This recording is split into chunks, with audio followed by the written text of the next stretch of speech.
I angled my cart to the left, deciding to start with the produce and work my way through the store from there. That way my last stop would be the refrigerated beer section that ran along the right-hand wall. This was key, because it would mean the mountains on the side of my cans would likely still be blue by the time I got home. As a high school quarterback turned Marine, I found myself creating a game plan no matter where I went. It just made sense. I cruised up to the apples first, then grabbed some bananas and avocados. Just as I turned toward the bags of prepackaged salads, I froze. Aria stood in front of the lettuce, her long blonde hair falling down her back in loose curls.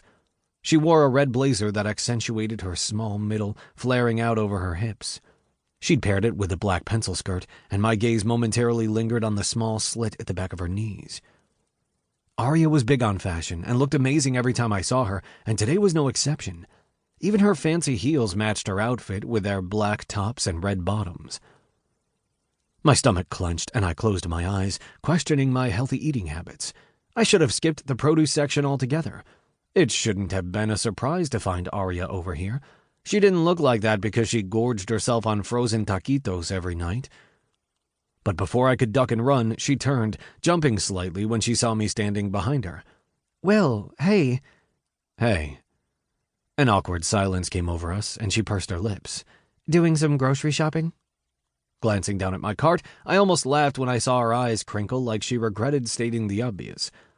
"Yeah, my turn." "Right," she replied with an easy smile. "Don't forget the Doritos," I finished for her. She knew her brother so well. "I won't make that mistake again." "Smart man." I immediately disagreed with her in my mind. I wasn't a smart man. If I were a smart man, I never would have agreed to share an apartment with Paul in our hometown of Bluffton after we both got orders to the base in Beaufort. I would have told him we should stick close to work for convenience's sake. Because while the 40-minute commute didn't bother me, running into Aria all the time definitely did. "So, I guess I'll let you get back to your shopping," I said, eager to get away from her and her brightly painted red lips. It hadn't always been like this between us. Paul and Aria were only one grade apart in school, so when we were all kids, the three of us were constantly playing together.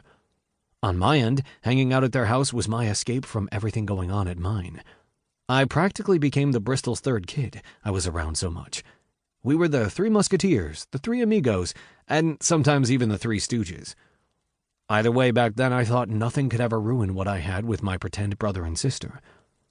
But then as we got a little older, Paul and I decided we were too cool to have Aria hanging around all the time. Our treehouse trio became a video game playing duo, and I fully embraced the annoying little sister vibes. And then when we got a lot older, I started having feelings for Aria that were decidedly not in keeping with the brother-sister vibe. I hated that the protectiveness I felt for her was different than the way her actual brother felt. Since the last thing I wanted to do was wreck the only good relationship in my life by starting something with his little sister, I smashed down those feelings and vowed to never act on them. For that reason, along with other ones too. And I did a pretty good job of it, except for that one time in my senior year of high school, which I still regretted to this day. Leaving Bluffton to join the Marines helped ensure nothing like that ever happened again. Not being here was the only way to pretend that Aria Bristol was something like a sister to me. I'd come home on leave to spend holidays with their family, knowing I'd only have to fake it for a short time, and then leave again without further incident. But living here now made everything a lot more complicated. In fact, a few months ago on Valentine's Day, I came this close to ruining everything. Again. Which was why this, standing in front of her now with no idea how to fix the awkward tension between us, was all my fault. Her mouth straightened into a hard line like she was trying to figure out what to say. Then she nodded. "Okay, have fun shopping. Tell Paul I said hi." "I will." My words were quiet. Pointless, really, since she'd already turned and sauntered away.